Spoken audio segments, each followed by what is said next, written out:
Hey guys, how's it going? Ruthless Rain here. Welcome to another video. Today I'm going to go through my top 5 Pokemon card wish list.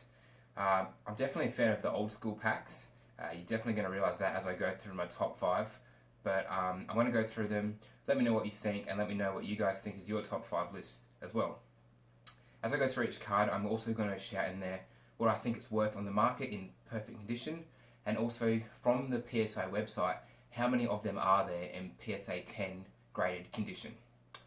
Starting at number 5, I'm going to go with Nidoking Basic Holo First Edition. It's a pretty amazing card. It's actually very hard to come by.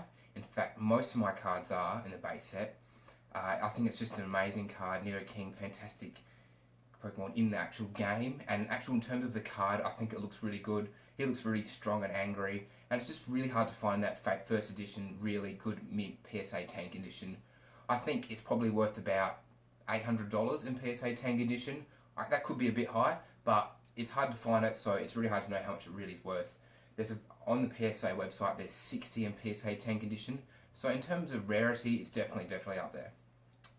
My number 4 will be Dark Dragonite Holo First Edition from the Team Rocket series. While the card itself is not extremely rare, I really just like the artwork on the card. I think it's quite unique. I like the Dark kind of Pokemon series because they add a different perspective to them, and I think it's just got a cool artwork and it just looks good. In terms of price, I think it's probably not quite worth as much as the others. Maybe we're talking about $350, and the PSA site in grade 10 condition, there's 66 in the entire world. Number 3, I'm going to go to my favourite series, Gym Challenge. Blaine's Arcane First Edition Holo. That would be my number 3. It's actually getting quite hard to come by. I find that I've tried to find them online, and every time I seem to find it, like I look again the day after and it's gone. In PSA 10 condition, there is 56 in the world, which is definitely quite on the low side compared to some of these other cards. There's only 56 in the entire world that are PSA 10. So I think it's definitely up there. In terms of price, it's probably worth about $400.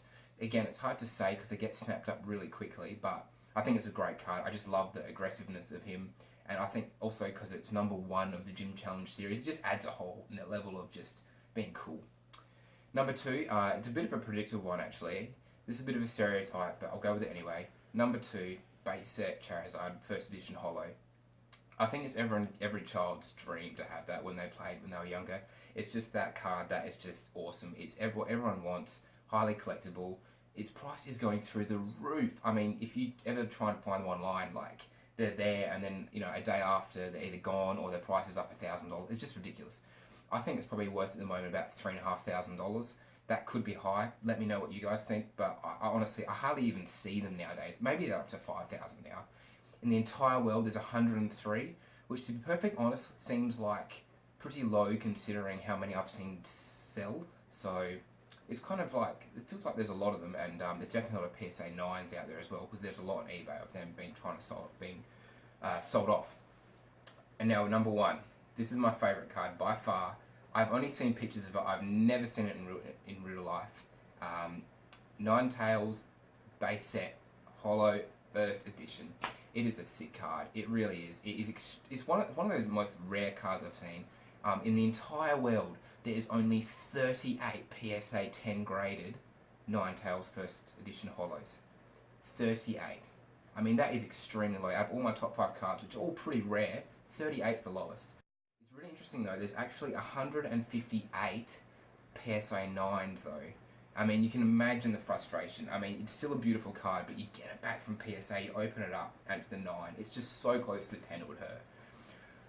Really hard to value actually. I think this is the hardest to value because you just don't see them. I actually think it could be worth $1,000, especially with the low population. But who knows? Maybe if someone was a bit desperate, they'd sell a bit lower. But oh god, if it was really low, I'd consider buying it myself. Thanks heaps for watching, guys. Please don't forget to like and subscribe to the channel. Let me know what your guys' top 5 favourite is and what you think of mine. Alright, have a good one, guys.